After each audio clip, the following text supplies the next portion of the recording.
first of all, thank you all very much for joining us today. This webinar is helping us to launch our Safe Summer, Stronger Futures campaign, which we're running to highlight the issues of rising knife crime over the summer months. So thank you very much for being here today and joining us. My name's Tracy Burley. I'm the Chief Executive of St Giles. And what I would like to say is, as chair of this panel, I'm really proud to stand alongside so many passionate individuals and organisations that are absolutely committed to making this summer safer for our young people around the UK. What we know is that the summer always brings great opportunities. Lots of young people finishing school and have got the last 6-week break of their lives, most likely, unless they're going on to university, which is an amazing time for them to get out and develop and grow. But with that also comes some quite significant risks. I've looked back, and according to ONS data, knife crime has risen around 25% during summer, or rises around 25% during summer months. And that's a trend that's been consistent since around 2020. That statistic for me is sobering, but what's actually even more concerning is there's a real lack of up-to-date and detailed information. So most of the data that you see about knife crime over the summer months, it's always recorded quarterly. And it's never quite broken down in a way that you can really put your finger on what happens where and when. And so a lot of what we understand about what happens is actually because of the teams that we have out there working with children and young people in our local community. So a lot of anecdotal feedback as well.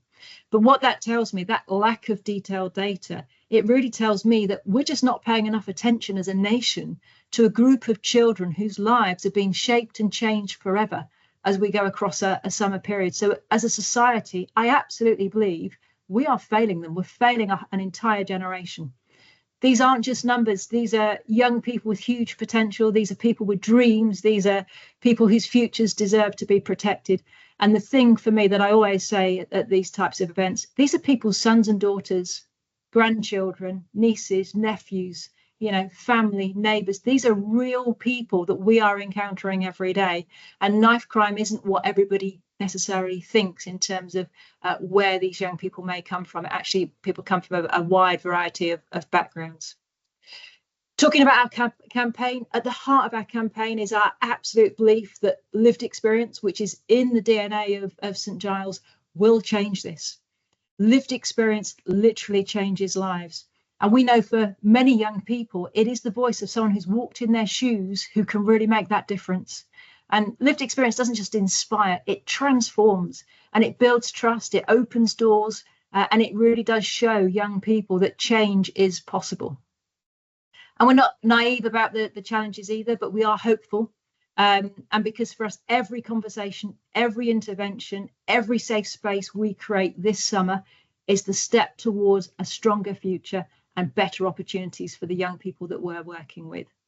Today, we're going to have a really honest and important conversation about the realities of knife crime and how we can work together to create safer futures.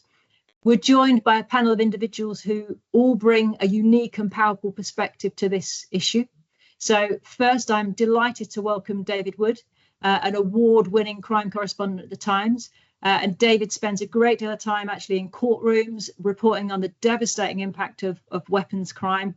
And his insights will really help us to understand the broader picture and the human stories behind the headlines that we read.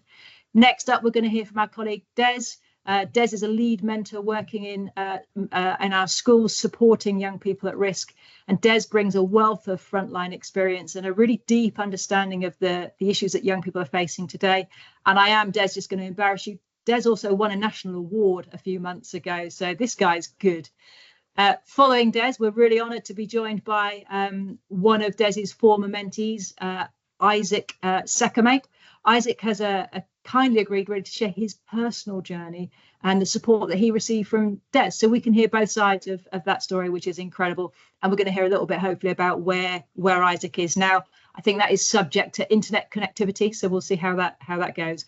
But Isaac's story is a really powerful reminder of what's really possible for young people when the right support is put in place. And finally, we're going to hear from Junior Smart. Junior is the founder of our work at St Giles in terms of supporting young people in or at risk of violence and criminal exploitation.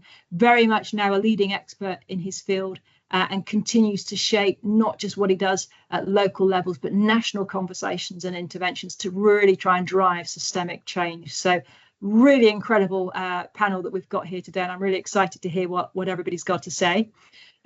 Couple of housekeeping notes just before we begin. Please do keep your mics on mute if you can, just to minimize any background noise. Great if we've got your cameras on as well, but fully appreciate many of you have taken perhaps the time out of your lunch break and so you're eating, or perhaps trying to multitask as well. But please do keep the microphones on mute. We do hope to have a little bit of time at the end for some questions, so please feel free to note those down as we go. But it is absolutely a really packed session, a really powerful session. And so without any further delay, I'm really, really pleased and delighted to introduce our first speaker. So over to you, David. It's a little bit about me. I've been at the Times for almost 3 years. I cover the length and breadth of crime. It could be serious organised crime, org offences, breaking crime stories. I spent a lot of time in the court, and over the last year and a half, I've been spending a lot of time reporting on knife crime and serious youth violence. Something I noticed when I started going to plea hearings or first appearances was when a young person would be arraigned, for example, on a murder charge, they would give their name, and their date of birth might be, for example, the 24th of December 2009 or the 1st of April 2008. And in my head, I'm thinking, okay, well, I can probably remember what I was doing on those days when you were born. But the idea that you've got 15 and 16-year-olds who are being arraigned on murder charges, and you'll hear in these hearings how the alleged offence was caught on CCTV and there was a number of witnesses, and how the police are still appealing for information. And you do start to question the normality of this. It's not normal to see children so young staring back at you from the glass-fronted dock. And there were a couple of cases in 2023 and 2024 that really made me question how I can report this in a more in-depth way, and what we can do to get behind some of the data and try and find out what's the reasons, what's driving this. And so with the help of some colleagues about a year ago, I contacted the Home Office and I said, look, where can you point me in the direction of any data? Because I want to look at the victim and perpetrator profiles in England and Wales. And there was a lot of back and forth. And then one afternoon in August last year, I received a file of 4.7 million lines of data that went from January the 1st, 2013 to the 31st of December 2023. And in those 4.7 million lines of data, we were able to pick out every recorded conviction for having a bladed or sharp pointed article.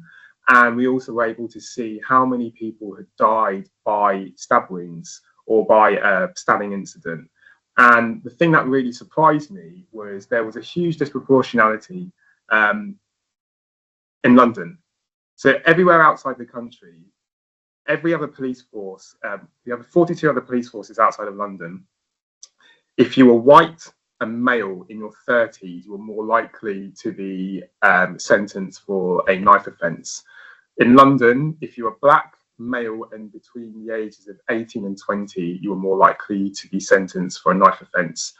Similarly with victims, fatal stab victims, outside of London, more likely to be white. Inside of London, you're more likely to be a young black boy.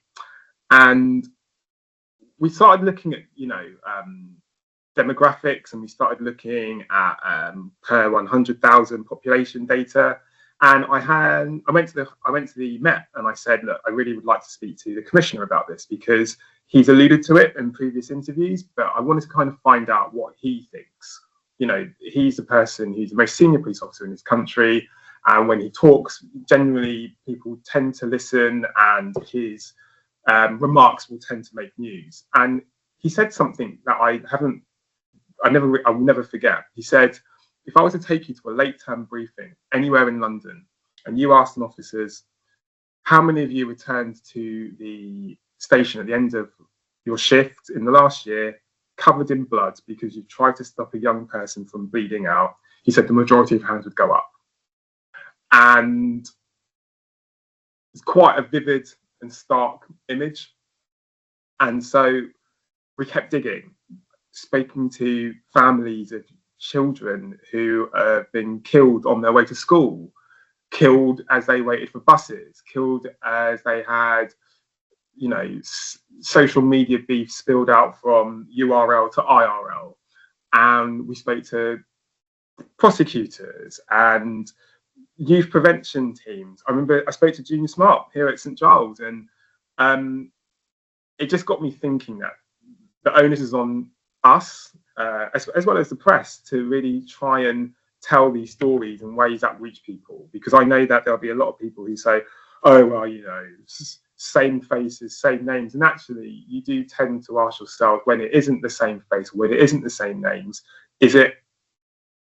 whose stories are more worth or less worthy of column inches? And my whole thing is that, no family should have to sit in the public gallery and listen to their child's final moments. And no family should sit in the well of the court and listen to what their child is alleged to have done. And so there's been a lot of, I'm sure you're aware, there's been a lot of legislation, and I know there's a ninja sword ban that's coming in next month, and outlawing machetes and other illegal items such as zombie knives, and making it tech bosses facing tougher sanctions if they ignore calls to remove harmful content from their social media platforms.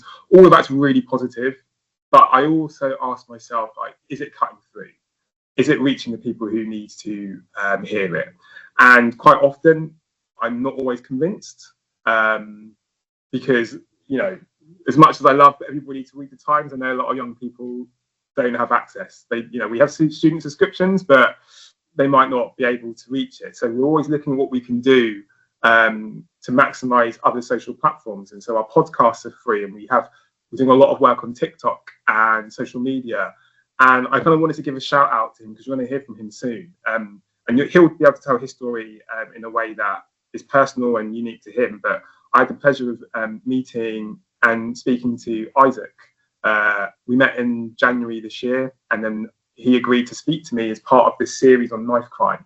And we brought him to the Times office, and we did like an hour-and-a-half interview, which was condensed into a podcast. And it was so important to hear from a young person and hear about their lived experiences and hear about the pressures that they face when they were a young person, preteen, and what life is like for young people on the street, and the pressures that they face, and how peer pressure is a big part of it, and how social media feeds into it. And I was incredibly proud of him for his candor, and I'm also incredibly proud that his story was told in the Times in a sensitive way.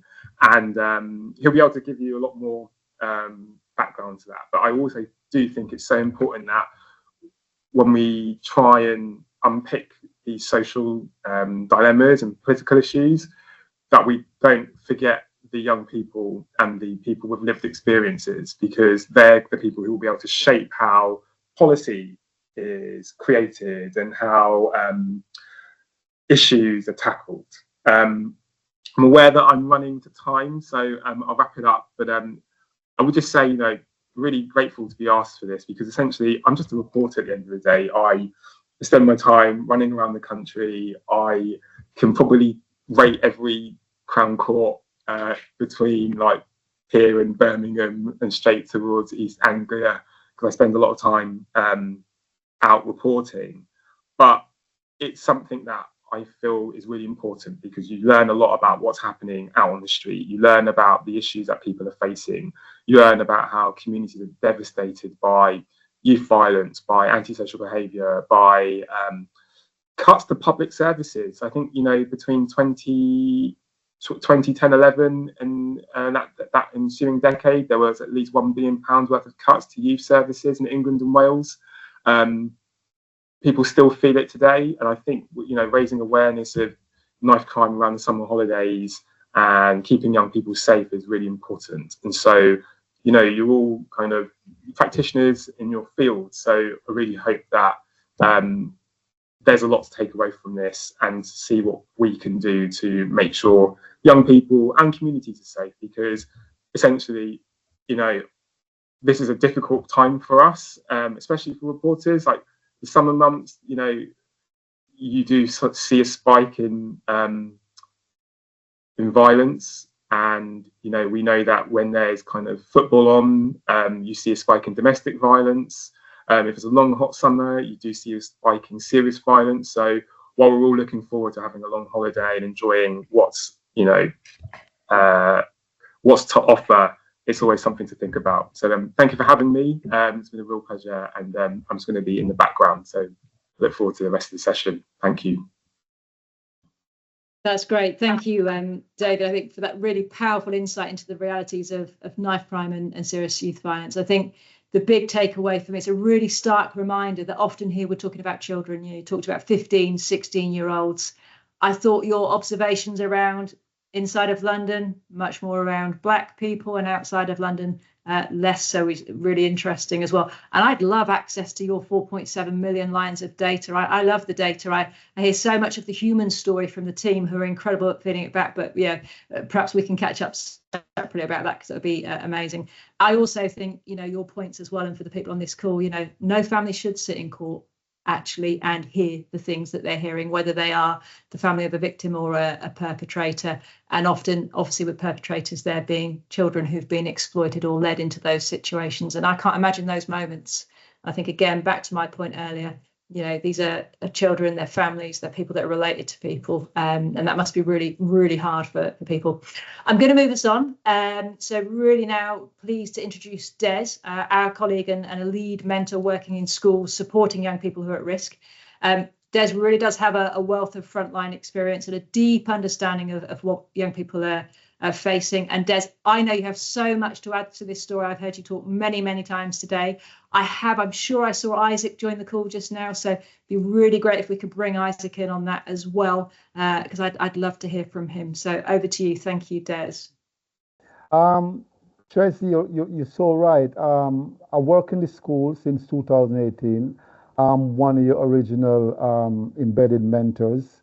Today we are, I think, in 5 regions. We support young children and young people in school across 5 regions in this country.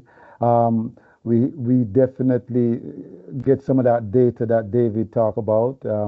Our interaction allow us to hear the in-depth story from these young people as it relates to knife crime, particularly specifically to knife crime and youth violence. Young people, they tell us that one thing, parents are judgmental, teachers don't understand them, and law enforcement picks on them.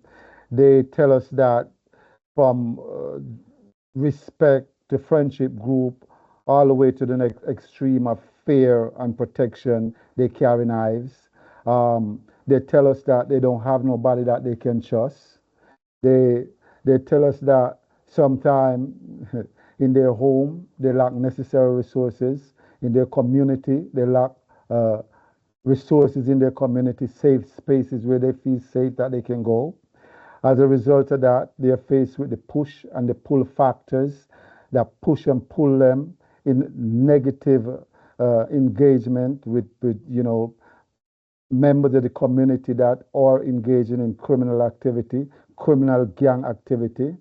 Where we find that the embedded mentoring program, which is an early intervention, prevention, and aspirational support service, we find that when we have individuals who are willing to use their own lived experience their knowledge and their understanding of the challenges that young people face, and most importantly, their professional training to establish a trusted adult relationship with this group of young people, that these young people, in most cases, engage positively, not just with the mentor, but by the mentor transferring that trust back to the educational setting and teachers and staff and other professionals.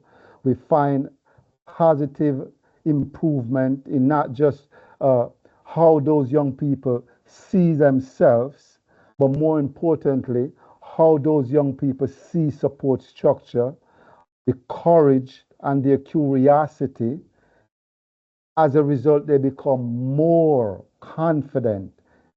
And with that confidence, they are less likely to find themselves in situations that endanger not just them, but other young people and adults as well. The challenge that we have is that, and this is where, and I always say this, I say it with such great joy in my heart. I love the fundraising team. I love funders. I love people who, from the generosity and kindness of their heart, they give to causes like this one. And when we talk about young people, we are not using a cliche. They are our future. So the fundraising aspect of this thing is so important. Where the gap comes is sometime we have a young person and we cannot work with that young person for 5 and 10 years. So the time that we have to work with that young person is not adequate to the support that that young person needs. And so what happened, the, the end of engagement happened before that young person is ready to independently defend and support his own development and how to keep himself safe.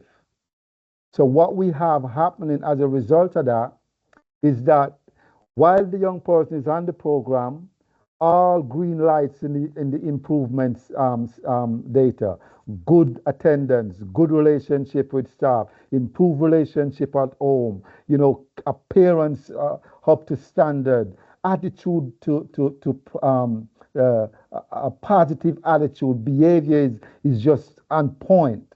And then young person have to end, the program come to an end for this young person.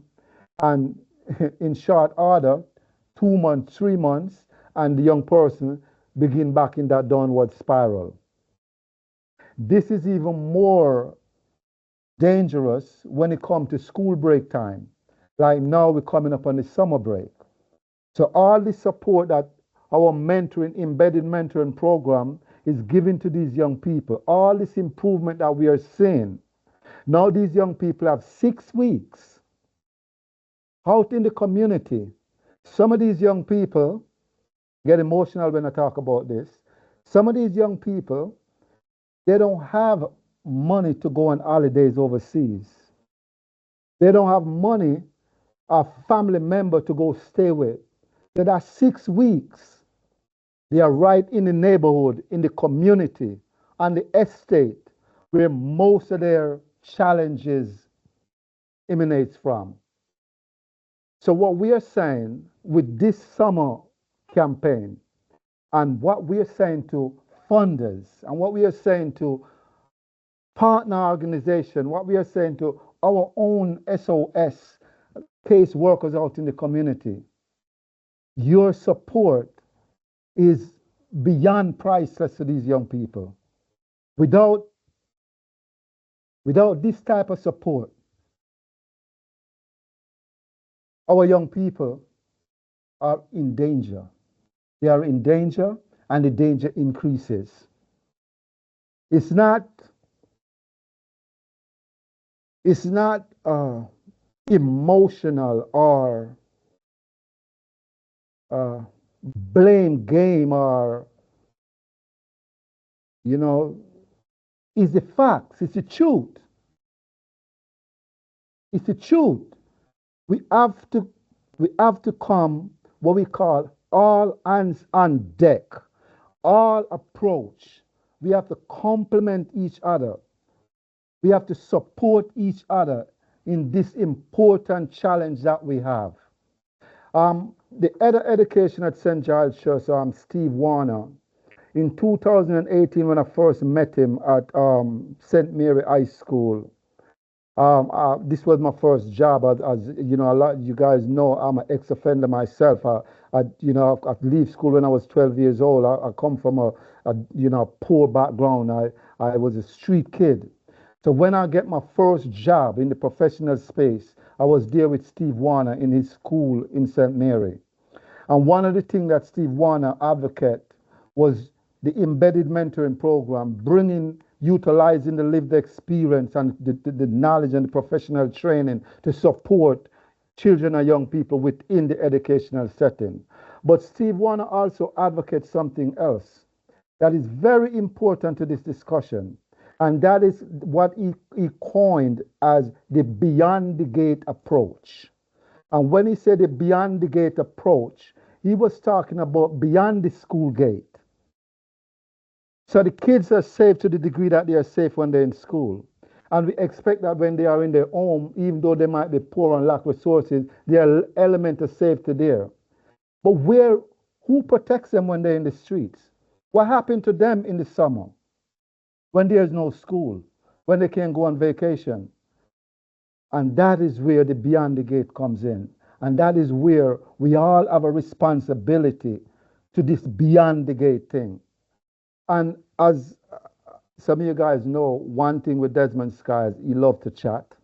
So I'm going to just take it upon myself to mute my own self at this point and just hope that I've said something that will bring a little bit more clarity, a little bit more understanding to the challenge that we have faced.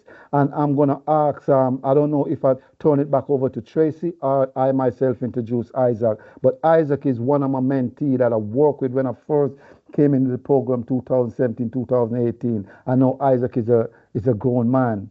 And Isaac have a story to tell. So in 2018, and when I met Isaac, I was basically looking at a young man who, he's just a honest, sincere young man, just a young person that could be any one of us, little nephew, little brother, little son, child. He's just a young kid. I think he was 14 at the time, and he just so innocent.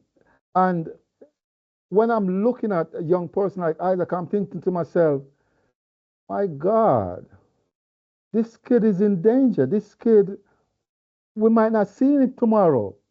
And so I begin to work with him, and he was so pleasant. One thing with these young people, Tracy, and I like to say it, they are so kind. They're like sponge. They're ready for knowledge. But you have to have someone that they can relate to. Because when they have someone that they can relate to, then what you find happen, they begin to trust that person. And with relatability and trust, they engage. There go Isaac. Isaac. We've got Isaac. So Isaac, you have to unmute yourself. I've been told reliably we can't unmute you. Oh yeah, sorry about that. There we go. Amazing. Thank you so much for joining us. Great to have you here. So Des has told us a little bit about when he first met you. And we'd love to know a little bit more about perhaps your experience with Desmond and, how that impacted on you and your life. That'd be amazing. Okay, well, first of all, thank you guys for having me here. For the people who don't know me, my name's Isaac. Like Desmond has said, I met him at my secondary school. I was just a young lad dealing with life, a little bit confused at times. But I was blessed with the opportunity to have a mentor like Desmond. Honestly, I can't actually stress enough to you guys how important someone like that is in someone's life, regardless on what situation they may be in. Everyone needs someone to learn from, someone who's walked in the same shoes as them, because there's always going to be someone who's experienced the same thing as you. So I think mentoring is definitely one of the most important things, especially in this type of scenario with knife crime and young people such as myself who are still developing and learning to deal with real life situations. Great, thank you. And I guess, Isaac, could you sort of tell us, what did you decide you wanted to do in life, and where are you now, and what's your journey been since you've met? Okay. Yeah.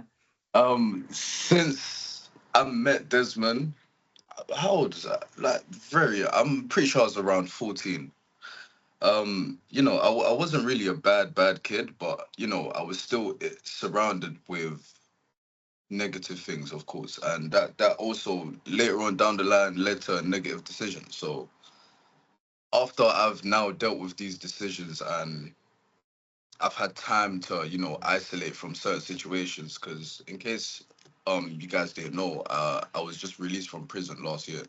So I've had a lot of time to reflect on certain decisions that have led me up to that situation that I was in. And the reason I say mentoring is so important is because even if what Desmond said to me all them years ago didn't resonate with me then, in the time when I had the isolation that I did have, things started to come back to me. Things started to make sense. So it's what the main thing is, in my opinion, everyone should be given a chance. You know what I mean? Everyone should be given a chance to at least try to, better themselves, no matter how long it takes, no matter, the amount of time and journeys and things they got to do. But definitely everyone deserves a second chance. And Desmond, he's really given me that without even noticing himself, you know what I mean? Like, it's quite sad to see, people of the same age group as me still trapped in the same mentality, because, I was also a victim. I like to say you're a victim of the streets, because, you're not really in control of anything that happens. So in that type of scenario, you are a victim. So all those people who are my age still doing things like this, it kind of hurts. So now we're always trying to, say, why don't you get a job? Why don't you do this? Why don't you do that? But we don't actually go behind the scenes. There's a lot of things that go on behind the scenes that, really play with these young boys' minds. You know what I mean? So for me, for example, what one of the leading factors for me, rebelling when I was younger was what's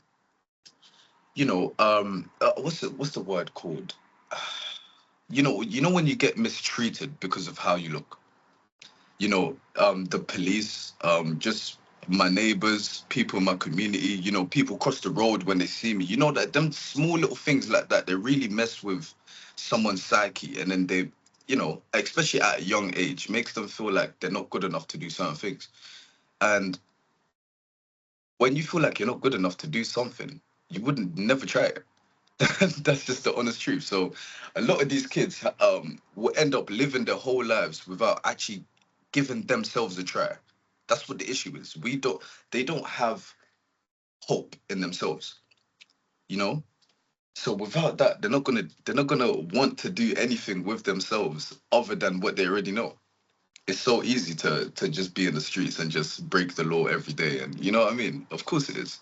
But for you to actually rise up and do things that no one else has done, you have to believe in yourself. But they haven't been given that support system, whether it's from their family, their peers, and that's why they end up doing silly things as they've done.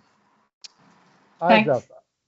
1 Sorry. minute straight. Let me just, Isaac, Yes, Desmond. I like hearing your chat. You're my people, so real, for real, yeah. Yeah, yeah, You're my people. of But course. Isaac, if you could tell us what that one thing you Yeah, think could have made a difference for this young man that you talk about, what when you meet him 3 weeks ago, what that yeah. one thing as a young person thinking you think Mm. could have happened? What could have happened? I don't know, man.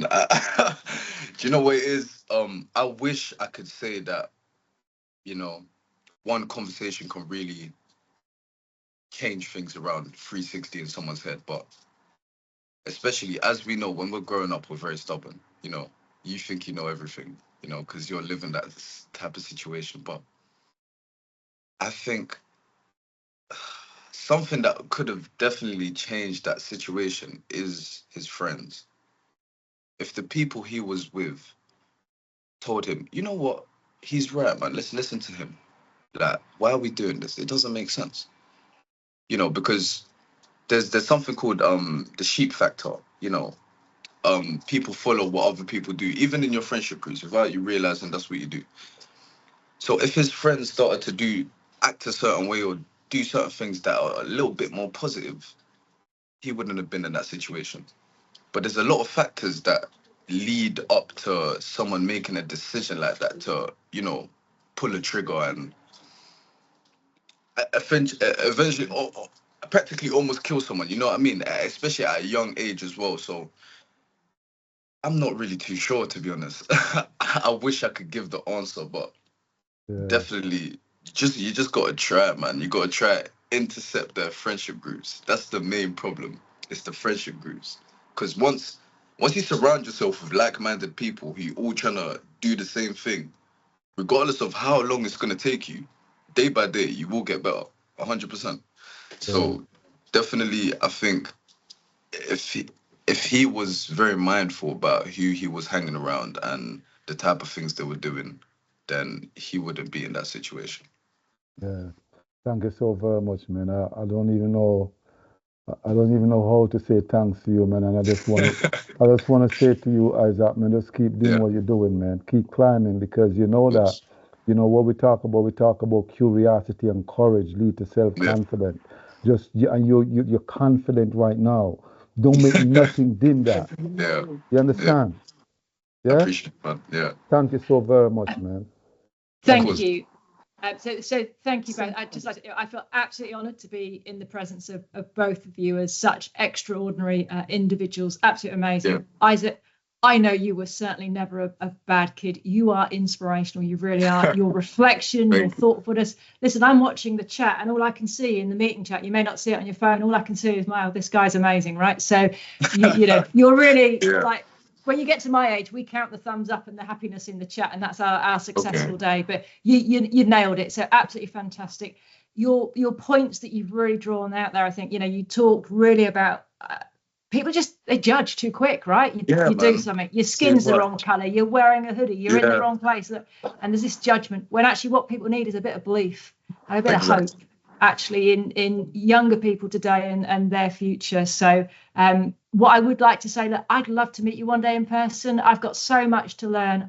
If you could spare the time, I'd love to catch up and have a conversation, and maybe we can talk some things through, and I can take some of that back into St Giles and into other places. But thank you very much for being here today. No worries. Des, you always speak so well about how you make a difference to so many people's lives. I think in particular you talked about the power of trusted adults, both in school and beyond the gate. I love that phrase. I think that's really important.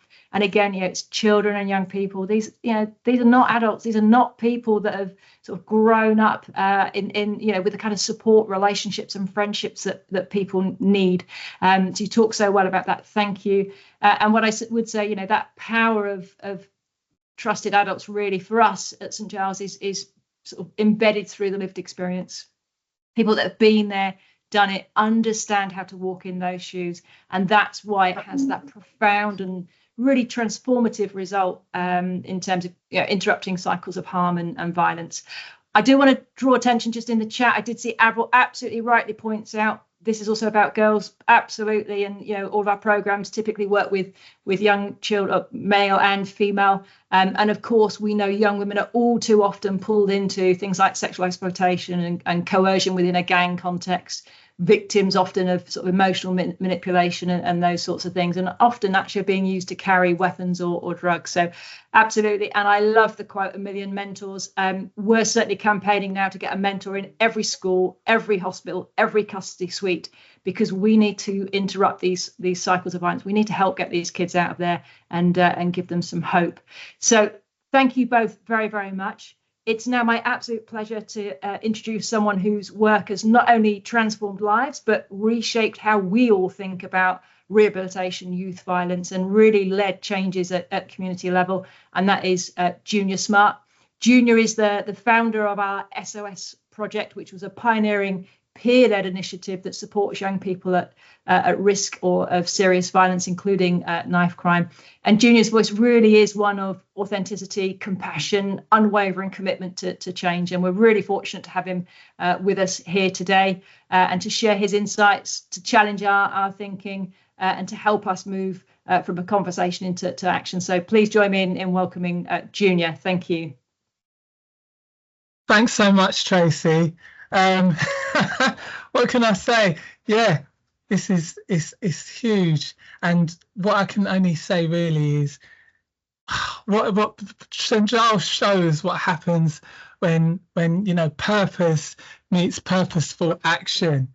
And how incredible was it to hear from Isaac? Like I just put in the chat, the sky is the limit. Thank you so much, Desmond, for putting that down. Let's talk about this. Let's talk about the story behind the headlines. I've spent the last 20 years of my life dedicated to working with young people involved in violence, working with their families, working with the communities. I've sat down in front of more children than I can count, alongside many of our partners for our schools work. And I can honestly tell you that the summers of violence and the summer of the escalation and what we see in terms of the impact on young people in the communities is absolutely huge. So let's just set this. So every summer, like we reach this period, we say the same thing. Yeah, violence is rising, young people at risk. But the truth is, the risk doesn't actually begin in July. Like let me just put it this way: the risk is it doesn't actually begin in July. It is actually built all year round. And what I want to offer today is actually a challenge, right? A challenge to some of our assumptions that we keep making about young people, about violence, and about what real change actually takes. So let's start with the big one. The big one, that the idea that young people are either victims or perpetrators. So what we do is we split them into neat categories. They're either good or they're bad, they're threat or they're harmed. And in fact, this comes from Betsy Stanko, that incredible, some of you are old enough to remember back in 2008, we had the then mayor of London, Boris Johnson. He brings over Patrick Kennedy from the Chicago Peace Project, and they start talking about this binary. But the reality is, when you're on the ground, it's not actually as simple as victims or perpetrators. There's actually a third facet. And that is that they can be witnesses. They can be witnesses to what they see. And now the way that social media has evolved and developed, actually online platforms can be a source of grooming as well as a source of inspiration. It's not all negative, but they can be a source of grooming. They can be a source where larger audiences can be reached. And let's just play this out. So in real life, let me show you how messy this is. So take a teenager, for example, who's carrying a knife. Like his brother might have been murdered last year. He might have seen something on social media. There's been attacks happening. Actually, if you look at Carleen Furman's stuff around contextualized safeguarding, getting to school, a place of safety might involve a young person crossing into risky areas, coming across risky associates.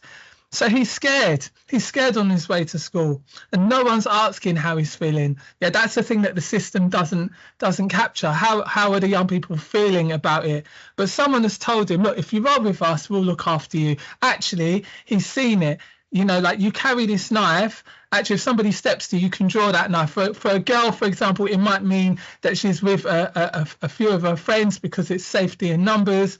So we ask, like, are they in danger? Are they in danger because they're carrying a weapon? Are they in danger because they're doing risky things? Or are they really trying to survive in a world where adults stopped showing up? Because that's what's happened. And this isn't an indictment against any services. If you look across the board systemically, for example, with schools, they're having to do so much with less resources. In terms of, we're only just now going back to the community policing models. We're hearing talks about that, but actually in the past, that wasn't actually happening. In the schooling system, it's a common thing that they mistake trauma for aggression. They see silence as defiance. And, across society, we read protection as criminal intent. So the person who's challenging, actually, they're a person that's undeserving. We see them, no, they're more likely to be an agitator, more likely to be a perpetrator. And every time we get that wrong, we push kids closer to the very things that we're trying to protect them from.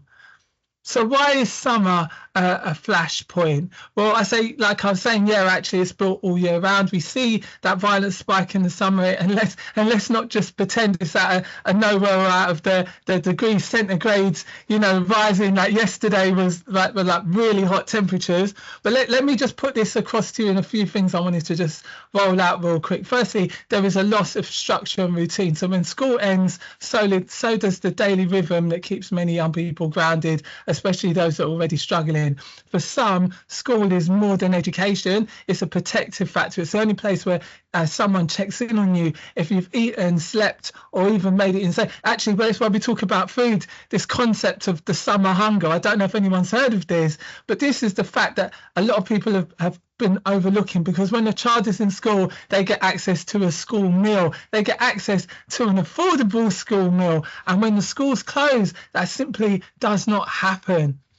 When the schools close, there's no eyes on risk. So safeguarding weakens when schools close. No teachers to spot mood changes, no key workers checking in. A lot then goes unseen. And, it'd be great if every single family with children were given time off of work. But actually, we know in this real world, parents have to work because of the rising costs of surviving in this world. We've just gone for I don't know how many years worth of austerity measures. So actually, families have to work. So actually, there's less supervision. So what we're talking about is unstructured time and increased exposure. Young people are going to be online, they're going to be congregating, they're going to be going out, maybe to a park, maybe to the local spaces, and they're going to be doing so with their friends. So we've got increased frequency of their friendship groups that may be positive or negative. So what's happening now is young people are spending more time on the streets, online, in group chats. Young people say they have a choice, but if you're bored, if you're broke, or if you're trying to belong, the wrong offer can feel often like it's your only one. And then let's talk about, it's commonly that we say peer pressure and emotional build-up, but let's be honest, summer creates frustration. Like, not every family is going to be entitled to a holiday, like no money. Just scrolling through everyone else's good time while you're out and about, like, actually makes you might feel more stuck or more resolved. Actually, it was quite common when I was growing up. People said there's no opportunities out here for us. Like, we're going to have to do what's going to make us, what's going to work for us. And those choices that were open to us, those limited availability of choices, often meant criminal actions. So, there's more ego, more fear, more tension. And often there's no adult around to de-escalate when things get out of hand. Last thing I wanted to point out is that actually when the summer comes, what we see is actually the turn from less prevention to more policing methods, because everyone's scared about what's going to happen. So we see a rise in reactive policing, not in trusted relationships. That doesn't mean safety. In fact, and it has to be said, the relationships between young people and those in authority is actually an all-time low. So what we're going to actually see is more of a resentment against aspects of control. So what we're saying then is, well, summer isn't the cause of violence, but actually it's the moment when all of the cracks actually start to show. And if we're serious about keeping, I'm getting a lot of messages coming through, if we're serious about keeping young people safe, we need support systems that don't shut down the minute the school gates close.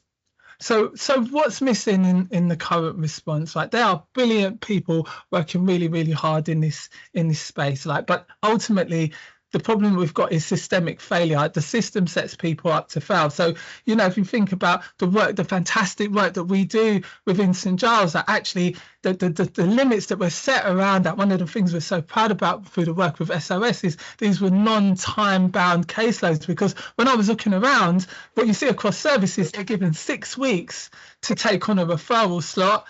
They often parachute in services, which happens to tend to happen during crisis, and then they disappear before the trust is even built.